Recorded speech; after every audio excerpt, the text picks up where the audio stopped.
بسم اللہ الرحمن الرحیم رب اشرح لی صدری ویسر لی امری واحلل عقدۃ من لسانی یفقهوا قولی ربی زدنی علما اللہم فقہنی فی دینی اللہم انی اسألک علما نافعا ورزقا طیبا وعملا متقبلا اللهم صل على محمد وعلى آل محمد كما صليت على إبراهيم وعلى آل إبراهيم إنك حميد مجيد اللهم بارك على محمد وعلى آل محمد كما باركت على إبراهيم وعلى آل إبراهيم إنك حميد مجيد۔ تو اب ہوا یہ کہ آپ صلی اللہ علیہ وسلم ایک جگہ رکے ہوئے ہیں اور وہاں پر آپ صلی اللہ علیہ وسلم کی اونٹنی اٹھ نہیں رہی تھی۔ اب آپ صلی اللہ علیہ وسلم نے کیا فرمایا؟ پھر آپ صلی اللہ علیہ وسلم نے فرمایا، اللہ کی قسم یہ لوگ مجھ سے کسی بھی ایسے معاملے کا مطالبہ نہ کریں گے جس میں اللہ کی حرمتوں کی تعظیم کر رہے ہوں، مگر میں اسے ضرور تسلیم کر لوں گا۔ یہ آپ صلی اللہ علیہ وسلم نے کہا، اور یہ کہا پھر کیا ہوا؟ اس کے بعد آپ صلی اللہ علیہ وسلم نے اونٹنی کو ڈانٹا اور وہ اچھل کر کھڑی ہو گئی۔ یعنی آپ صلی اللہ علیہ وسلم وہاں پر بات مکمل کرے کہ میں ان لوگوں سے ہر چیز، ان لوگوں کی جو بھی ہے خواہش، جو بھی یہ لوگ ڈیمانڈ کریں گے میں فلفل کر دوں گا۔ ٹھیک ہے، دونوں اپوزٹ دشمن ہیں، وہ یاد رکھیے گا۔ یہ ہمیشہ یہ لوگوں نے مسلمانوں کے لیے مشکلیں ہی کھڑی کیے۔ تو آپ صلی اللہ علیہ وسلم نے کہا کہ یہ قریش کے لوگ جو کچھ بھی مجھ سے مطالبہ کریں گے، یعنی جو بھی کچھ بھی ڈیمانڈ کریں گے میں ڈیفینیٹلی پورا کر لوں گا، انلیس اینڈ انٹل یہ لوگ یہ نہ کہیں کہ اللہ کی حرمتوں کی جو پامال کی بات نہ کریں۔ تو پھر اس کے بعد آپ صلی اللہ علیہ وسلم نے اونٹنی کو ڈانٹا تو وہ اچھل کر کھڑی ہو گئی، یعنی بات مکمل ہو گئی۔ اللہ ایک حرم کی جگہ پر موجود ہے، اور حدیبیہ جو ہے مکے سے 9 سے 10 میل کے فاصلے پر ہے۔ ٹھیک ہے، مکے سے اس کا ڈسٹنس کتنی دور ہے؟ 9 to 10 مائلز کی دوری پر ہے۔ تو سبحان اللہ، اب یہ جب آپ صلی اللہ علیہ وسلم نے کہا، اب جب بات پوری ہو چکی تو وہ اچھل کر کھڑی ہو گئی۔ پھر آپ صلی اللہ علیہ وسلم نے آگے بڑھ کر حدیبیہ میں پڑاؤ ڈال دیا۔ اس کے بعد بدیل بن ورقہ قضا کی ایک جماعت کے ساتھ آیا۔ یہ لوگ رسول اللہ صلی اللہ علیہ وسلم کے خیرخواہ تھے۔ اس نے بتایا کہ قریش آپ صلی اللہ علیہ وسلم سے جنگ کرنے اور آپ صلی اللہ علیہ وسلم کو بیت اللہ سے روکنے کا تہیہ کیے بیٹھے ہیں۔ آپ صلی اللہ علیہ وسلم نے اسے بتلایا کہ وہ محض عمرے کے لیے آئے ہیں، لڑائی کے لیے نہیں، نیز یہ کہ وہ صلح کے لیے تیار ہیں، لیکن اگر قریش نے لڑائی پر اصرار کیا تو آپ صلی اللہ علیہ وسلم اس وقت تک لڑتے رہیں گے جب تک کہ آپ صلی اللہ علیہ وسلم کا تن سر سے جدا نہ ہو جائے یا اللہ کا حکم نافذ نہ ہو جائے۔ یعنی کہ آپ صلی اللہ علیہ وسلم اب یہ بات کرے۔ جب اونٹنی کھڑی ہو گئی تو حدیبیہ میں جا کر آپ صلی اللہ علیہ وسلم نے پڑاؤ ڈالا۔ اس کے بعد بدیل بن ورقہ، ٹھیک ہے، اب یہ نام جو میں آپ لوگوں کے سامنے پڑھ رہی ہوں وہ اتنا امپورٹنٹ نہیں ہے کہ کون آئے تھے، کیا آئے تھے۔ جہاں پر میں بتا رہی ہوں کہ یہ نام امپورٹنٹ ہے تو وہ نوٹ کر لیجئے گا۔ تو اب بدیل بن ورقہ جو ہے خزائی، یہ آئے، خزا سے ان کا تعلق تھا، اور ہم لوگوں نے بنو خزا کے بارے میں پیچھے بھی پڑھا، رائٹ؟ کون سے غزوے میں پڑھا تھا ہم لوگوں نے؟ یہ جو ہے قریش کا ارادہ یہ ہے کہ پہلے تو وہ لوگ آپ سے جنگ بھی کرنا چاہ رہے ہیں اور آپ لوگوں کو بالکل انٹر ہونے نہیں دیں گے، اور ان لوگوں نے تہیہ کر کے رکھا ہے کہ آپ لوگوں کو بیت اللہ کو میں انٹر کرنے نہیں دیں گے۔ تو آپ صلی اللہ علیہ وسلم نے بتایا کہ محض ہم عمرے کے لیے آئے ہیں، ہماری نیت عمرہ کرنا ہے، لڑائی کا بالکل بھی مقصد نہیں ہے، اور وہ صلح کے لیے بھی تیار ہے۔ کوئی صلح کرنا چاہ رہے ہیں، کوئی کمپرومائز کرنا چاہ رہے ہیں، کوئی پوائنٹس دینا چاہ رہے ہیں تو اس کے لیے بھی آپ صلی اللہ علیہ وسلم تیار ہیں۔ لیکن اگر قریش کا یہی معاملہ ہے، اسی بات پر اصرار کر رہے ہیں کہ جنگ کریں گے، تو نبی صلی اللہ علیہ وسلم نے فرمایا کہ ہاں ٹھیک ہے، تو پھر ہم بھی یہی کریں گے جب تک کہ آپ صلی اللہ علیہ وسلم کا تن سے سر جدا نہ ہو جائے یا پھر اللہ تعالیٰ کوئی حکم نہ نافذ کر دے۔ سبحان اللہ، یہ آپ صلی اللہ علیہ وسلم نے فرمایا۔ تو اب آپ دیکھیے، آپ صلی اللہ علیہ وسلم نے یہ بات جب سے یہ مشن ملا برابر عمل کیے جا رہے ہیں، اور اس سے ہم کو پتہ چلتا کہ دین کا مزاج کیا ہے۔ دین کا مزاج کیا ہے کہ ہمیشہ کام کرتے جانا، ہر سچویشنز کے کنڈیشنز رکھ کر نہیں کہ آج ٹھیک ہو گیا سچویشن تو کروں گا، کل ٹھیک ہو جائیں گے تو کریں گے، نہیں کل جب عمر ہو جائے گی تو عبادت کریں گے، ابھی تو نہیں ہے، ابھی تو ہم بزی ہے، ابھی تو یہ کام ہے، ابھی تو وہ کام ہے، یہ نہیں، یہ سب تو چل رہا ہے، یہاں پر بھی ان کے پاس بھی ہو رہے ہیں، شادیاں ہو رہے ہیں، بچے بھی پیدا ہو رہے ہیں، اسی دوران یہ سب جنگ بھی ہو رہی ہیں، پھر قتل بھی ہو رہے ہیں، شہید بھی ہو رہے ہیں، پھر اپنا کام، مطلب یہ دین جو ہے نا ہمیشہ کا دین کا مطلب یہ ہے کہ کام کرتے رہنا ہے، عمل ہر حال میں کرنا ہوگا، کوئی سچویشنز کے حساب سے نہیں کریں گے، کوئی کنڈیشنز رکھ کر نہیں کرنا ہے، ٹھیک ہے؟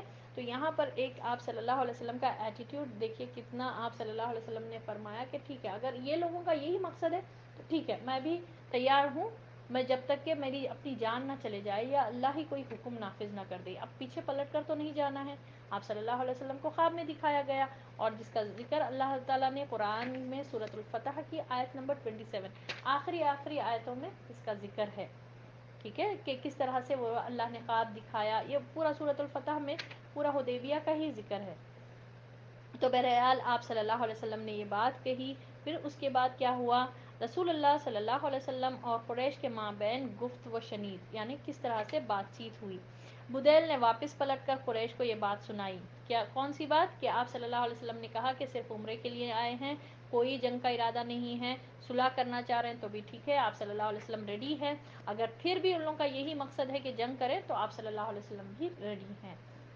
اس طرح کی بات انہوں نے جا کر سنائی، تو انہوں نے مکرز بن حفص، ٹھیک ہے، اور ایک وہاں اس کے لیڈر کو بھیجا، آپ صلی اللہ علیہ وسلم نے اسے بھی وہی بات کہی، آپ صلی اللہ علیہ وسلم نے اسے بھی وہی بات کہی جو بدیل سے کہی تھی، اس کے بعد قریش نے احابیش کے سردار حلیز بن اکرمہ کو بھیجا، جب وہ نمودار ہوا تو رسول اللہ صلی اللہ علیہ وسلم نے صحابہ کرام رضی اللہ تعالیٰ عنہم سے فرمایا، یہ شخص ایسی قوم سے تعلق رکھتا ہے جو قربانی کے جانوروں کا بہت احترام کرتی ہے، لہٰذا اپنے جانوروں کو کھڑا کر دو، کتنی یہاں پر دیکھیے آپ کو آپ صلی اللہ علیہ وسلم کی حکمت نظر آتی، آپ صلی اللہ علیہ وسلم پہچانتے تھے، جانتے تھے لوگوں کو، تو اب ایک اس کے یہ بدیل بن ورقہ واپس گیا، پھر ان لوگوں نے مکرز کو بھیجا، مکرز بن حفص کو بھی نبی صلی اللہ علیہ وسلم نے وہی بات بتائی جو بدیل کو بتائی تھی، اب مکرز بھی جا کر یہی بات بتایا، تو پھر ان لوگوں نے اب ایک کے بعد ایک سرداروں کو بھیجتے جا رہے ہیں، ٹھیک ہے، نیگوسیشن ہوتے جا رہی، آپ صلی اللہ علیہ وسلم حدیبیہ میں ہیں، مکے سے 9 سے 10 میل کے فاصلے پر ہے، اور ایک کے بعد ایک وہاں سے آتے جا رہے سردار، اور آپ صلی اللہ علیہ وسلم اپنی جو ایم تھا جو مقصد ہے برابر بتاتے جا رہے ہیں، ٹھیک ہے، اب مکرز گیا تو پھر اس کے بعد جو ہے نا کون آیا، حلیز بن اکرمہ آیا، اور حلیز بن اکرمہ کے بارے میں نبی صلی اللہ علیہ وسلم جانتے تھے، نبی صلی اللہ علیہ وسلم نے فرمایا یہ جو ہے نا قربانی کے جانوروں کو بہت احترام کرتا، ٹھیک ہے، تو کیا کرو کہ اپنے جو قربانی کے جانور لائے تھے، ہم لوگوں کو معلوم ہے کہ ذوالحلیفہ پر جو ہے نا قربانی کے جانوروں کو تیار کر کے خلادے پہنائے گئے، ٹھیک ہے، ہار وغیرہ جو بھی پہنائے گئے، جیسا تھا اس دور میں جو کلچر تھا وہ پہنائے گئے، اور آپ صلی اللہ علیہ وسلم نے کہا کہ قربانی کے جانور کھڑا کر دو، تو جب کھڑا کر دیا تو یہاں پر ہم کو آپ صلی اللہ علیہ وسلم کی حکمت نظر آتی کہ کس طرح آپ صلی اللہ علیہ وسلم نے کہا، تو اب آپ صلی اللہ علیہ وسلم جب یہ بولے تو صحابہ رضی اللہ تعالیٰ عنہم نے جانوروں کو کھڑا کر دیا، اور خود بھی لبیک پکارتے ہوئے اس کا استقبال کیا، یعنی اس کو پتہ چل جائے کہ ہماری عمرے کی نیت ہے، اور سبحان اللہ، اب آپ دیکھیے اتنے صحابہ ہے، اور جتنے جانور تھے ان سب کو آگے کر دیا گیا، بتا دیا گیا، ان لوگوں کی ایک نشانی ہوتی تھی یہ جانوروں کو کہ یہ جانور اللہ کے راستے میں قربان ہونے والے ہیں، تو بہرحال ان کو آگے کیا گیا، اور صحابہ رضی اللہ تعالیٰ عنہم بھی لبیک پکار رہے تھے، تو اب کیا ہوا، جب اس نے یہ کیفیت دیکھی تو کہا سبحان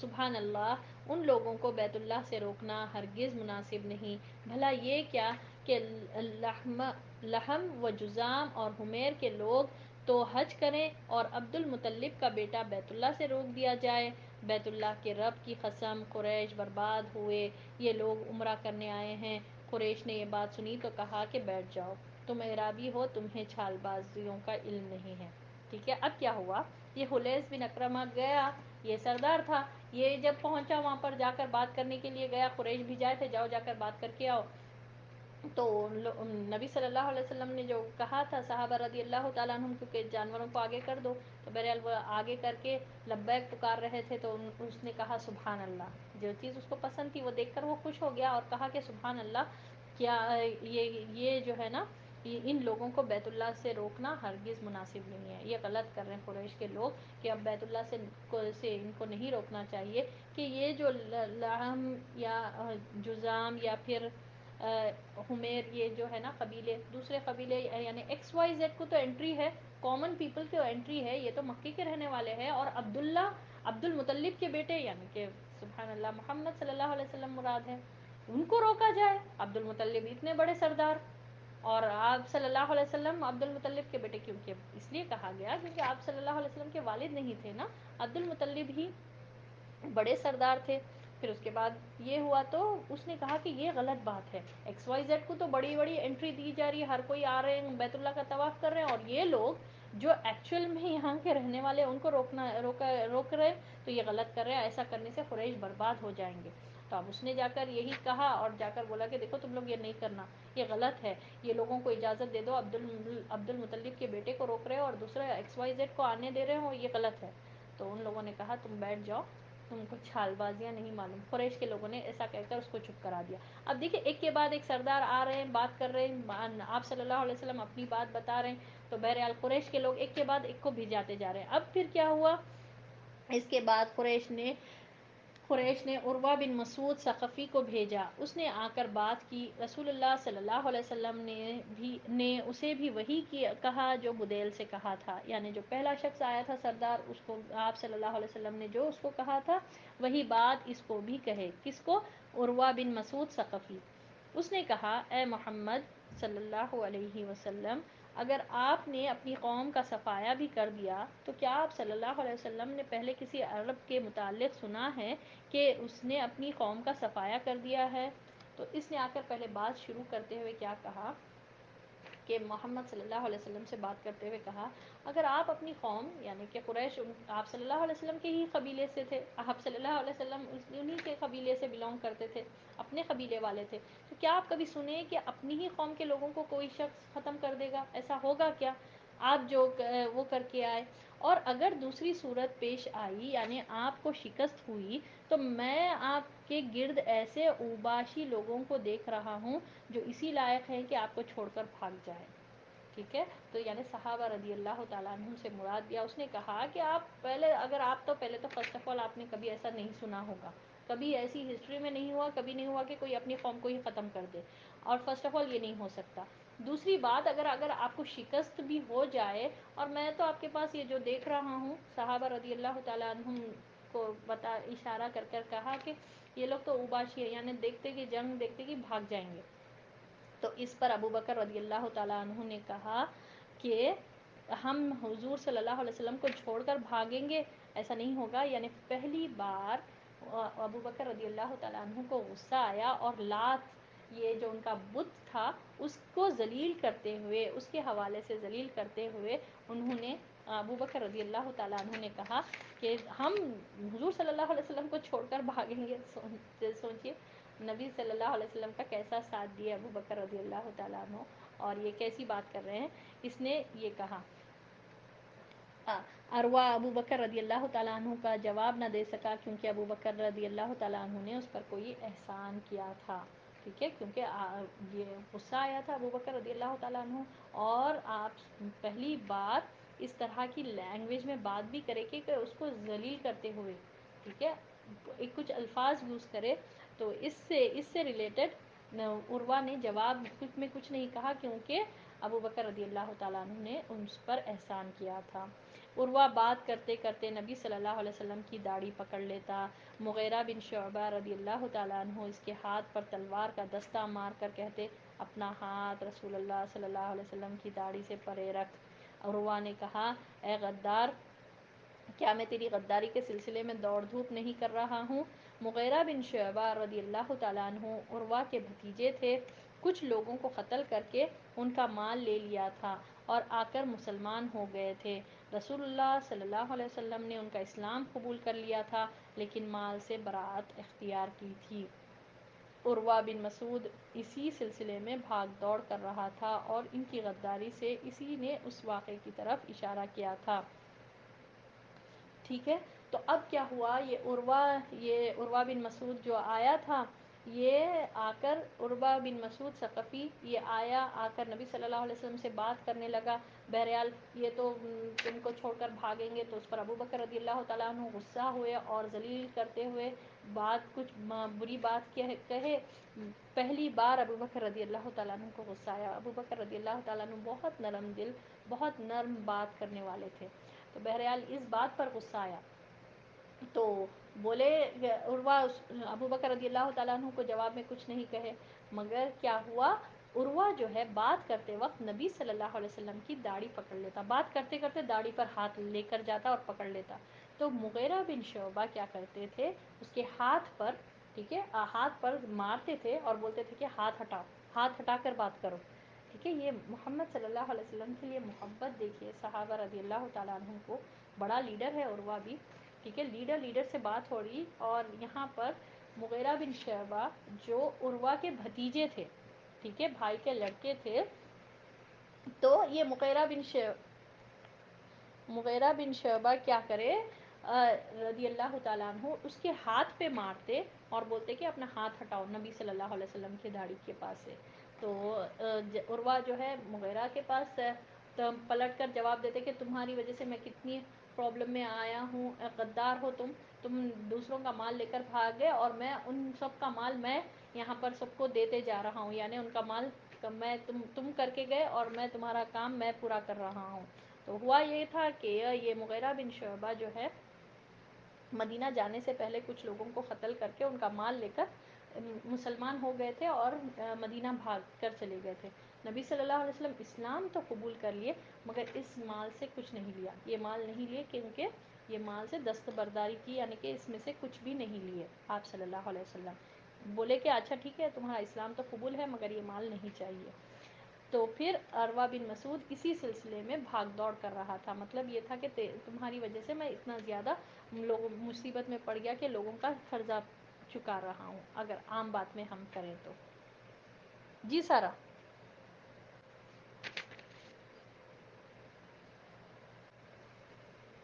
عروہ بن مسعود اسی سلسلے میں بھاگ دوڑ کر رہا تھا اور ان کی غداری سے اس واقعے کی ہی طرف اشارہ کیا تھا. اس موقع پر عروہ نے صحابہ رضی اللہ تعالیٰ عنہم کی طرف سے نبی صلی اللہ علیہ وسلم کی تعظیم کا جو منظر دیکھا تو واپس جا کر قریش سے کہنے لگا، اے قوم، واللہ میں قیصر اور کسریٰ اور نجاشی جیسے بادشاہوں کے پاس جا چکا ہوں، واللہ میں نے کسی بادشاہ کو نہیں دیکھا کہ اس کے ساتھی اس کی اتنی تعظیم کرتے ہو جتنی محمد صلی اللہ علیہ وسلم کے ساتھی محمد صلی اللہ علیہ وسلم کی تعظیم کرتے ہیں. واللہ وہ کھنکار بھی تھوکتے تھے تو کسی نہ کسی آدمی کے ہاتھ پر پڑتا تھا اور وہ شخص اسے اپنے چہرے اور جسم پر مل لیتا تھا، اور جب وہ حکم دیتے تھے تو اس کی بجا آوری کے لیے سب دوڑ پڑتے تھے، اور جب وضو کرتے تھے تو معلوم ہوتا تھا کہ ان کے وضو کے پانی کے لیے لوگ لڑ پڑیں گے، اور جب کوئی بات کرتے تھے تو سب اپنی آوازیں پست کر لیتے تھے، اور فرط تعظیم کی سبب انہیں بھرپور نظر سے دیکھتے نہ تھے. انہوں نے تم پر ایک اچھی تجویز پیش کی ہے، لہٰذا اسے قبول کر لو. اچھا، اب عروہ گیا، پوری اس بات چیت کے دوران اس نے کس طرح صحابہ رضی اللہ تعالیٰ عنہ کا عمل دیکھے بات چیت کے دوران. اب نماز کا وقت ہوا تو آپ صلی اللہ علیہ وسلم اس کو رکائے ہوں گے، تو اب آپ دیکھ رہے ہیں وہاں پر صحابہ رضی اللہ تعالیٰ عنہم جو تعظیم کر رہے ہیں محمد صلی اللہ علیہ وسلم کی، کہ آپ صلی اللہ علیہ وسلم کھنکار تھے، یعنی جب حلق میں کچھ وہ ہوتا نا، ایسا کر کے اگر تھوکتے بھی تھے تو سب لوگ لپک کر ہاتھ نیچے نہیں کرتے تھے. آپ صلی اللہ علیہ وسلم کسی کے نہ کسی کے ہاتھ پر ہوتا تھا اور سب لے کر جو ہے نا اپنے جسم پر مل لیتے تھے. اللہ اکبر کبیرہ. وضو کے پانی کے لیے تو ایسا لگتا تھا کہ لڑائی ہو جائے، سب لڑ پڑتے تھے، اور بات چیت جب کرتے تھے تو اپنی آوازیں پست رکھتے تھے. سبحان اللہ. یا ایھا الذین آمنوا، کہ اے لوگو جو ایمان لائے ہو، اپنی آوازوں کو نبی صلی اللہ علیہ وسلم کی آواز سے بلند نہ کرو. ٹھیک ہے، معلوم بھی نہ ہو کہ تمہارے اعمال غارت ہو جائیں گے. اتنا حساس آیت قرآن کی کہ آپ صلی اللہ علیہ وسلم کی عظمت کا بیان اس میں، کہ آواز بھی بلند نہ ہو نبی صلی اللہ علیہ وسلم کی، تو کتنی آواز پست رکھ کے کرتے تھے. ہم لوگوں نے دیکھا کہ فیض بن ثابت رضی اللہ تعالیٰ عنہ تو اپنے آپ کو بند کر لیے تھے، روم میں لے کر جا کے آتے نہیں تھے مسجد نبوی میں، کیونکہ نیچرلی ان کی آواز، ان کی وائس جو تھی بہت بلند تھی. اور اس آیت کے بعد ابو بکر رضی اللہ تعالیٰ عنہ، عمر رضی اللہ تعالیٰ عنہ جیسے بڑے بڑے پرسنالٹیز بھی بہت سلو بات کرتے تھے کہ آپ صلی اللہ علیہ وسلم کو کہنا پڑتا تھا کہ بھائی ذرا زور سے بات کرو، مجھے سنائی نہیں دے رہا. اللہ اکبر کبیرہ. یہ آپ صلی اللہ علیہ وسلم کی تعظیم کیسی کرتے تھے یہ لوگ، اور آواز پست رکھتے تھے، اور تعظیم کے سبب، ٹھیک ہے، عزت ریسپیکٹ کے سبب اپنی نگاہ بھی پورا کمپلیٹلی اٹھا کر نہیں دیکھتے تھے، یعنی نگاہیں بھی نیچے رکھتے تھے، نظر بھر کے بھی نہیں دیکھتے تھے. میں نے ایسی تعظیم قیصر اور کسریٰ اور نجاشی، یعنی ایسے بڑے بڑے بادشاہوں کی، روم کے بادشاہ جو ہے قیصر اور کسریٰ اور نجاشی حبشہ کا بادشاہ، ایسی تعظیم ان کی بھی نہیں دیکھی میں نے. اس طرح سے اس نے، عروہ نے کہا اور کہا کہ دیکھو لوگ صلح کرنے آئے ہیں، ان لوگ کی جو نیت ہے وہ قبول کر لو نا، کیوں وہ کر رہے، جا کر قریش کو یہ بولے. تو اب یہ ہوا، یہ اس نے کہا جا کر. پھر کیا ہوا، اسی سلسلے گفتگو کے دوران قریش کے 70 یا 80 پرجوش نوجوان ہنگامہ آرائی کے لیے رات کی تاریکی میں خاموشی کے ساتھ جبل تنعیم سے اتر کر مسلمانوں کے کیمپ میں گھس آئے. مقصد یہ تھا کہ صلح کی یہ گفتگو ناکام ہو جائے، لیکن مسلمانوں نے ان سب کو گرفتار کر لیا. پھر رسول اللہ صلی اللہ علیہ وسلم نے انہیں معاف کرتے ہوئے چھوڑ دیا. اس سے ایک طرف تو قریش کے دلوں پر خاصا رعب طاری ہوا، دوسری طرف ان کے اندر صلح کی رجحان اور بڑھ گیا. اسی سلسلے میں اللہ نے یہ آیت نازل فرمائی جو سورۃ الفتح کی آیت نمبر 24 یا 24 ہے. وَهُوَ الَّذِي كَفَّ أَيْدِيَهُمْ عَنكُمْ وَأَيْدِيَكُمْ عَنْهُمْ بِبَطْنِ مَكَّةَ مِن بَعْدِ أَنْ أَظْفَرَكُمْ عَلَيْهِمْ. وہی ہے جس نے بطن مکہ میں ان کے ہاتھ تم سے روکے اور تمہارے ہاتھ ان سے روکے، ٹھیک ہے، اس کے بعد کہ تم کو ان پر قابو دے چکا تھا. سبحان اللہ. دیکھیے یہاں پر آ گئے تھے 70 یا 80 نوجوان، بڑے بڑے جو ہے مسلمان کے کیمپ میں گھس گئے تاکہ ہنگامہ کرے، فساد کرے اور کچھ قتل ہو جائے. اگر قتل ہوتا تو آپ سوچئے کتنا بڑا فتنہ ہوتا تھا. تو اللہ ہی وہ ذات ہے جس نے تمہارے ہاتھ ان سے روک دیے، ان کے ہاتھ تم سے روک دیے. ایک تو اللہ کے حرم والی جگہ پر ہے، حرمت والی جگہ مکہ کے پاس موجود ہے. تو یہ لوگ آئے آپ صلی اللہ علیہ وسلم کے پاس، پورے صحابہ رضی اللہ تعالیٰ عنہم ان لوگوں کو سب کو گرفتار کر کے لے کر آ گئے. تو آپ صلی اللہ علیہ وسلم نے انہیں کچھ نہیں کہا، انہیں خاموشی سے چھوڑ دیا. اور اس کی وجہ سے کیا ہوا کہ قریش کے دلوں پر خاصا رعب طاری ہو گیا کہ چھوڑ دیا گیا، اور یہ سوچ کر، اور پھر ان لوگوں کا صلح کی طرف رجحان بھی بڑھ گیا. تو اللہ وہ ذات ہے. اب آپ ذرا تھوڑا دیکھیے کہ اگر آپ غزوہ بدر پڑھے، غزوہ بدر میں اللہ تعالیٰ نے دیکھا ان کو یہاں سے نکالا، ٹھیک ہے، قریش کے لوگوں کو مکے سے نکال کر وہاں پر لے کر جا کر ان کی پٹائی ہوئی بدر میں. مگر وہ اللہ تعالیٰ ہے. حالانکہ مسلمان ڈرے ہوئے تھے، مسلمان نہیں چاہ رہے تھے، مسلمان چاہ رہے تھے کہ وہ ہو، سبحان اللہ، کہ قافلے پہ اٹیک کر کے وہ ہمارے لیے ایزی ہے، یہ ہو جائے. مگر اللہ تعالیٰ چاہ رہا تھا کہ اب یہ نکلے نا، غرور تکبر میں وہ ابو جہل ناچتے ہوئے، شراب پیتے ہوئے، اب تو یہ لوگوں کا خاتمہ کر کے ہی واپس آئیں گے، بولے اللہ تعالیٰ نے پٹائی کر کر بھجائی.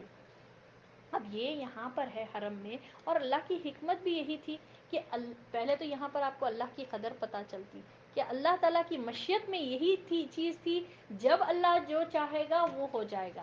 وہاں پر وہ ہونا تھا، بدر میں لڑائی ہونی تھی، ان کو پٹنا تھا. یہاں پر ایک تو اللہ کا گھر ہے، یہاں پر مکہ ہے، حرم اس کو کہا گیا ہے، ابراہیم علیہ السلام نے اس کو حرم والا مقام بنایا، ٹھیک ہے. تو اب سبحان اللہ، اللہ کی مشیت میں یہ تھا، اور اللہ نے ایسا ہی کیا کہ اللہ ہی وہ ذات ہے جس نے تمہارے ہاتھ کو بھی روکا، یعنی مسلمانوں کے ہاتھ کو بھی روکا، اور نبی صلی اللہ علیہ وسلم نے چھوڑ دیا ان کو، بتایا کہ نہیں ہمارا کچھ مارنے، ہم لڑنے نہیں آئے. آپ صلی اللہ علیہ وسلم کا یہی مقصد تھا، ہم لڑنے نہیں آئے، ہماری نیت یہی ہے کہ ہم عمرہ کر کے واپس چلے جائیں.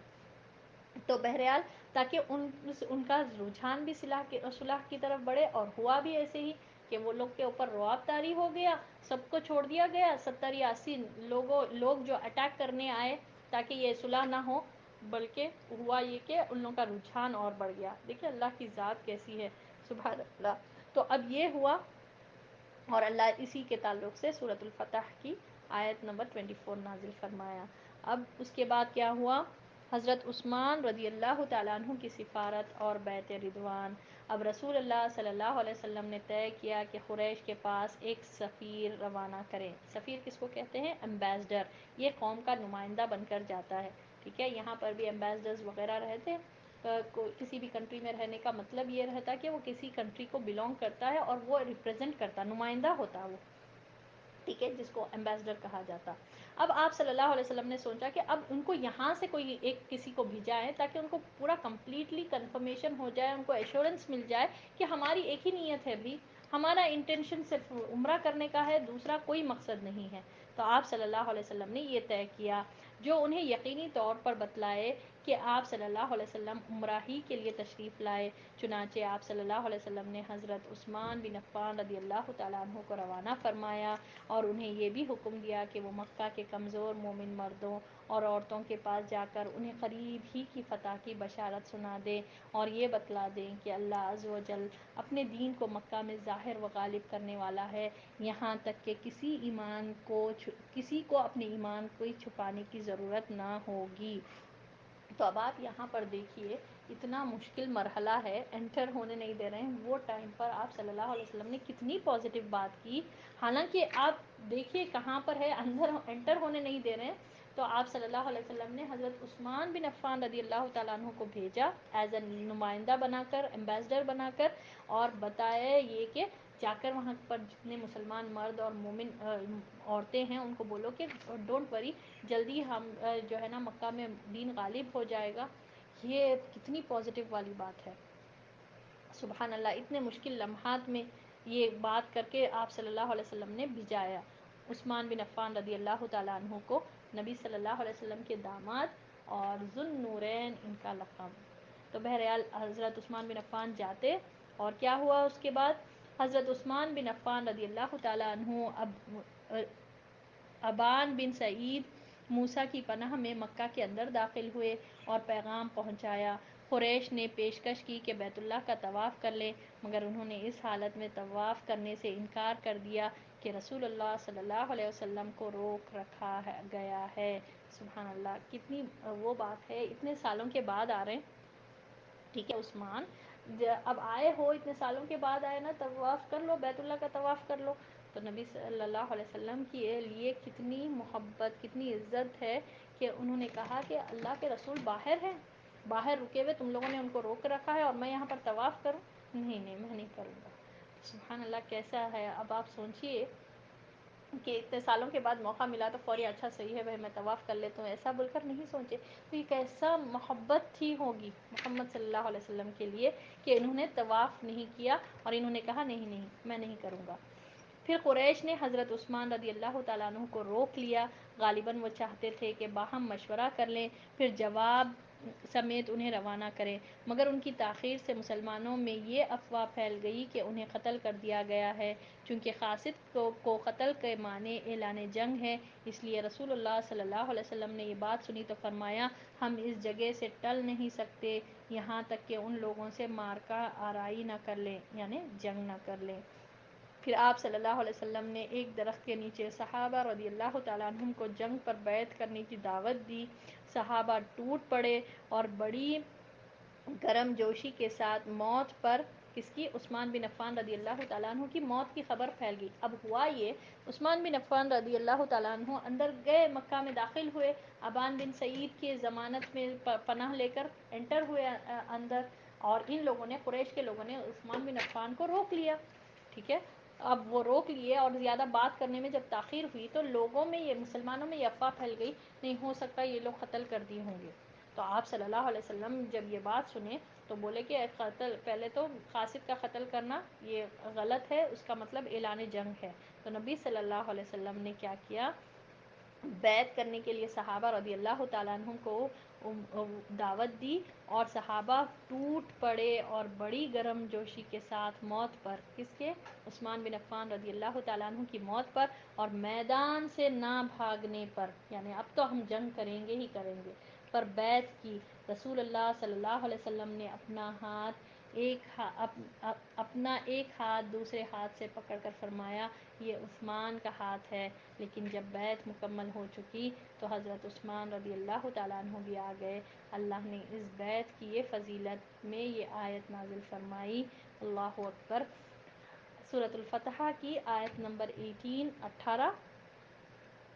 لقد رضی اللہ عن المؤمنین اذ یبایعونک تحت الشجرہ، اللہ مومنوں سے راضی ہوا جب وہ آپ صلی اللہ علیہ وسلم سے درخت کے نیچے بیعت کر رہے تھے، اور یہیں سے اس کا نام بیعت رضوان پڑ گیا۔ تو سبحان اللہ، اتنی خوش خبری، اللہ راضی ہو گیا، اللہ نے یہ آیت عطا فرمائی۔ کیا ہوا کہ دیکھیے افواہ ہو گئی تھی، وہاں پر افواہ مچ گئی تھی کہ ضرور ان لوگوں نے قتل کر دیا ہوگا، تو آپ صلی اللہ علیہ وسلم نے ایک درخت کے نیچے، حدیبیہ میں ایک درخت کے نیچے بیعت کی، کہ ہاتھ آگے بڑھایا اور کہا کہ ہم ضرور عثمان بن عفان رضی اللہ تعالیٰ عنہ کی موت کا بدلہ لیں گے، اور ضرور ہم بھاگیں گے نہیں، ہم میں سے کوئی بھاگ کر نہیں جائے گا، اور ہم جنگ کریں گے۔ تو پورے لوگ گرم جوشی کے ساتھ، تمام صحابہ رضی اللہ تعالیٰ عنہ نبی صلی اللہ علیہ وسلم کے ہاتھ پر ٹوٹ پڑے، کسی نے بھی پیچھے نہیں ہٹا۔ تو اور اسی کا ذکر کرتے ہوئے اللہ اس چیز کو، اس بیعت کو بیعت رضوان کا نام دیا۔ اور کیسی بات ہے، دیکھیے سبحان اللہ، ان لوگوں نے بیعت کی کس بات پر؟ پورے لوگ جو ہے نا آپ صلی اللہ علیہ وسلم کے ہاتھ پر ٹوٹ گیا، اور اللہ ان سے راضی ہوا۔ تو یہی وجہ ہے کہ ہم جو ہے نا صحابہ رضی اللہ تعالیٰ عنہم کو رضی اللہ تعالیٰ عنہم پڑھتے، اور ایک صحابہ ہے تو صحابہ رضی اللہ تعالیٰ عنہ، اور صحابیہ کے لیے صحابہ رضی اللہ تعالیٰ عنہا، سبحان اللہ۔ تو اللہ ان سے راضی ہو گیا، اتنی بڑی خوشخبری، اللہ کی رضا ان کو حاصل ہوئی۔ اور یہ کیسے ایسی معمولی چیز ہے، کیسے کیسے ٹاسک، کیسی کیسی چیز کہ اللہ تعالیٰ یہ اسٹیج پر ان کو اللہ تعالیٰ یہ عطا کر رہا ہے، اور کہ اللہ تعالیٰ ان سب سے راضی ہوا۔ اور اس بیعت کو، یعنی جو عثمان بن عفان رضی اللہ تعالیٰ عنہ کے آف کورس افواہ تھی وہ، مگر کچھ دیر کے لیے ہوئی تھی نا، تو وہ اس کو اللہ تعالیٰ نے کہا یہ بیعت رضوان ہے، ٹھیک ہے، کیونکہ یہ بیعت پر اللہ راضی ہوا، اور اللہ فرماتا ہے کہ جب آپ سے یہ لوگ بیعت کر رہے تھے اے اللہ کے رسول صلی اللہ علیہ وسلم، ان کے آپ کے ہاتھ کے اوپر اللہ کا ہاتھ تھا، اللہ اکبر۔ تو یہاں پر بھی آپ کو سمجھ میں آتا، جنگ بدر میں بھی آپ کو سمجھ میں آتا، جب ایک بات سب کی ہو، جب سب کے خلاف، کافروں کے خلاف، مشرکوں کے خلاف، دینی دشمنوں کے خلاف، جب پورے مسلمانوں کا معاملہ ایک ہو تو اللہ اس سے راضی ہوتا، سبحان اللہ۔ اللہ کی مدد کب آتی؟ یہاں پر اللہ راضی ہوا ان دا سینس واٹ، اللہ کا ہاتھ ہے اس کے اوپر، آپ کے ہاتھ کے اوپر، اللہ نے یہ فرمایا ہے، سورہ فتح کی آیت ہے وہ، کہ اللہ کا ہاتھ تھا جب یہ لوگ آپ سے ایک جھاڑ کے نیچے بیعت کر رہے تھے، اور اللہ نے سکینت نازل فرمائی، سبحان اللہ۔ تو یہ کب ہوتا؟ اللہ کی مدد کب آتی؟ جب ہم یونٹی دکھائیں، جب ہمارے مقصد میں ہم سب ایک کھڑے ہوں۔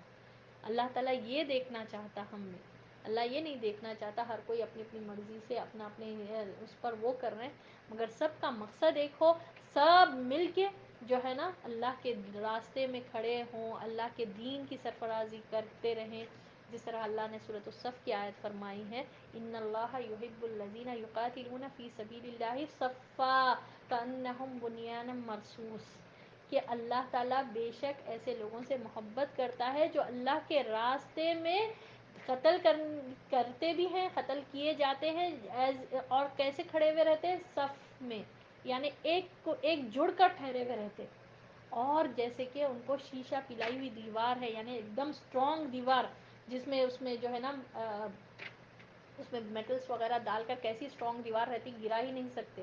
تو اللہ پسند کرتا ہے ایسے لوگوں کو، اور اللہ نے اس بیعت کو بیعت رضوان کہا ہے، اللہ اکبر کبیرہ۔ اور اس طرح سے یہ معاملہ ہوا، کہ بیت رضوان کا معاملہ جو ایک درخت کے نیچے ہوا تھا. تو آج کا ٹاپک ہم یہیں تک رکھیں گے انشاءاللہ باذن اللہ. اس سے ریلیٹڈ کچھ کسی کو ڈاؤٹ ہے، کوئی کمنٹ ہے، کوئی بات آپ کو سمجھ میں آئی تو پلیز شیئر کریے گا. یہ اجر عظیم عطا فرمائے، اور اللہ سے دعا ہے کہ اس محفل کا شمار اللہ تعالیٰ اپنے بہترین محفل میں فرمائے، اور اللہ کرے کہ ہم پر ہمیشہ اللہ کی رحمت نازل ہو. اللہ تعالیٰ ہم پر صبر، رحمت، ایوری تھنگ اللہ تعالیٰ ہم کو عطا کرے جس سے اللہ کی رضا ہم کو حاصل ہو. دیکھیے یہ وہ لوگ ہیں، ان لوگوں نے عمل کر کے اللہ کو راضی کیا اور اللہ راضی ہوا. اللہ نے کیا فرمایا؟ اللہ کا ہاتھ ہے ان پر، جو ہاتھ پر آپ صلی اللہ علیہ وسلم پر بیعت کر رہے تھے. سب سے اوپر تو اللہ کا ہاتھ تھا، یعنی اللہ کی مدد آپ لوگوں کے ساتھ ہے، اور اللہ راضی ہوا ان تمام 1400 مسلمانوں سے. اللہ سے دعا ہے کہ اللہ ہم سے بھی راضی ہو جائے، راضی کرنے والے عمل کی توفیق عطا فرمائے، اور اللہ تعالی ہم سب کو اپنا دیدار نصیب فرمائے. آمین یا رب العالمین. وآخر الدعوانا ان الحمد للہ رب العالمین. سبحان ربک رب العزت عما یصفون وسلام علی المرسلین والحمد للہ رب العالمین. سبحانک اللہم وبحمدک نشہد ان لا الہ الا انت نستغفرک ونتوب الیک. السلام علیکم ورحمۃ اللہ وبرکاتہ.